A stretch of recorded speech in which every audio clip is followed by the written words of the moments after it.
Impact Kids.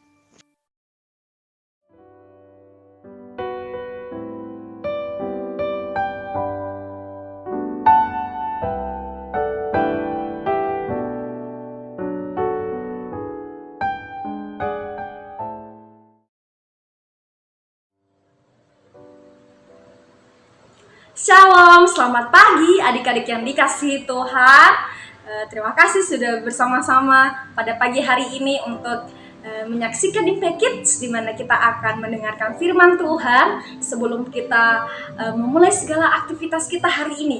Mungkin ada yang sudah siap-siap mau berangkat ke sekolah. Yuk, kita mau sambil mendengarkan firman Tuhan pada pagi hari ini.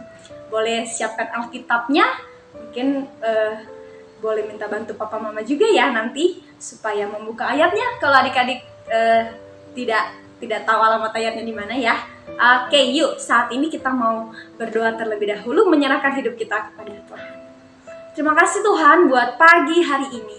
Tuhan yang memberikan kami kesehatan, sukacita, hingga pada saat ini Tuhan kami boleh bangun dari tempat tidur kami. Dan sebelum kami memulai segala aktivitas kami, kegiatan kami, berangkat ke sekolah juga, Tuhan, kami mau mendengarkan firman Tuhan terlebih dahulu. Kiranya firman-Mu bisa menjadi berkat bagi kami, sehingga kami bisa menjadi anak-anak-Mu yang sesuai dengan apa yang Engkau kehendaki. Dalam nama Tuhan Yesus kami berdoa dan mengucap syukur. Amin. Nah adik-adik, pada pagi hari ini renungan kita yaitu tentang ciptaan baru. Terambil dari 2 Korintus pasalnya yang kelima, ayatnya yang ke-17 dan dilanjutkan dengan ayatnya ke-21. Yuk kita boleh ambil Alkitabnya atau mungkin bisa Alkitabnya juga. Kasih baca untuk kita.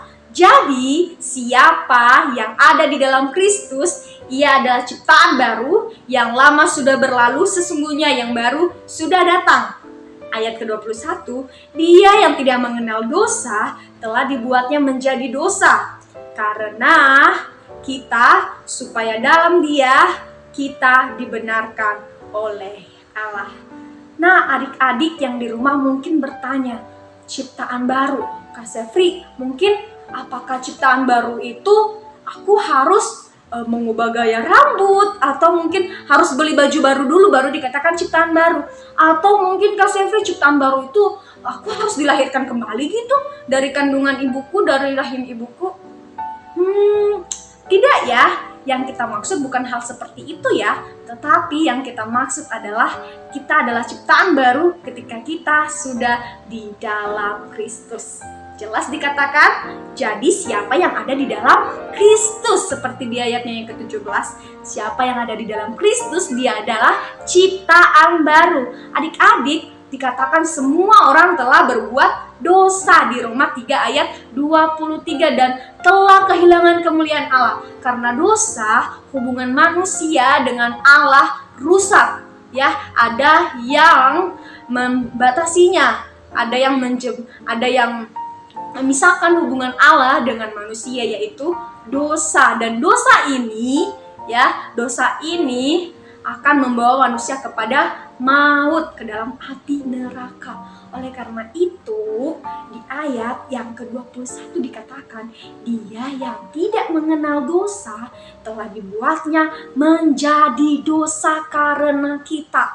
Ya, dia yang dimaksud yaitu Tuhan Yesus yang sudah mati gantikan kita orang-orang berdosa yang harusnya kita yang menerima hukuman, tetapi semuanya dilimpahkan kepada Tuhan Yesus Kristus.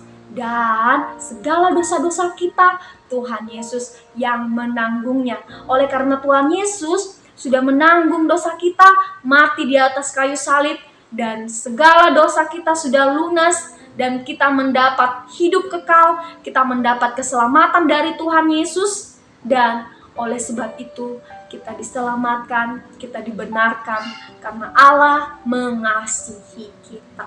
Jadi apa yang harus kita lakukan? Dikatakan bahwa kita adalah ciptaan baru ketika Tuhan Yesus sudah menanggung segala dosa kita, ketika Tuhan Yesus sudah mati di atas kayu salib, kita menerima hidup kekal. keselamatan. Akan tetapi keselamatan yang diberikan Tuhan ini, keselamatan yang diberikan Tuhan ini diberikan kepada kita secara cuma-cuma. Untuk itu apa yang harus kita lakukan? Kita harus berada di dalam Kristus. Artinya berada di dalam Kristus, kita harus percaya kepada Tuhan Yesus ya. Percaya bukan hanya di mulut kita mengatakan, aku percaya kepada Tuhan Yesus, aku percaya aku masuk surga karena Tuhan Yesus sudah menebus. Tetapi kita percaya, meyakininya, percaya dalam hati, pikiran, bahkan dalam perbuatan kita, tingkah laku kita. Kita juga harus menunjukkan bahwa kita sudah percaya kepada Tuhan Yesus. Kita harus mengandalkan Tuhan Yesus, berakar masuk ke dalam Tuhan Yesus ya. Kita harus diam di dalam Tuhan Yesus dan harus meyakini bahwa Tuhan Yesus satu-satunya adalah juru selamat. Walaupun dulu kita sudah berdosa, tapi oleh karena penebusan yang Tuhan Yesus berikan, Tuhan Yesus lakukan, kita selamat, kita diampuni. Kalau dulu kita masih suka berbohong, atau mungkin kita suka marah atau membantah perintah orang tua, suka tidak taat. Tapi ingat ketika kita sudah percaya kepada Tuhan Yesus dan menerima Tuhan Yesus, kita di dalam Tuhan Yesus mengampuni kita segala dosa kita, terlepaskan segala dosa kita, diampuni oleh Tuhan Yesus, dan kita memperoleh hidup yang kekal. Oleh karena itu adik-adik, kalau dulu kita sudah berdosa, kita dulu orang yang tidak layak menerima karunia keselamatan, tetapi karena Tuhan Yesus mengasihi kita, Tuhan Yesus menanggung segala dosa kita, kita diselamatkan. Di dalam Kristus, kita adalah ciptaan baru. Karena yang lama sudah berlalu, dulu kita berdosa, sekarang kita tidak berdosa lagi, kita sudah memperoleh hidup kekal karena Tuhan Yesus yang sudah menebus kita.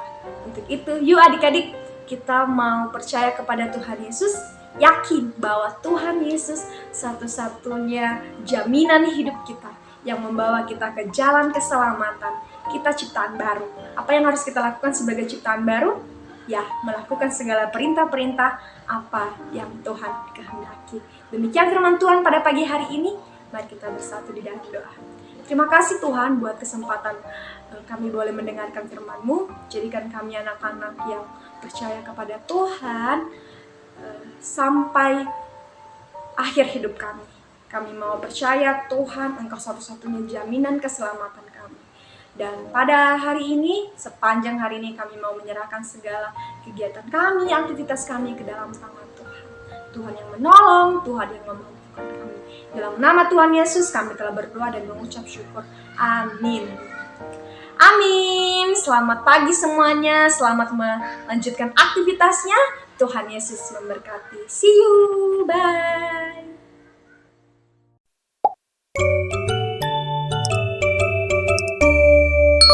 Impact Kids.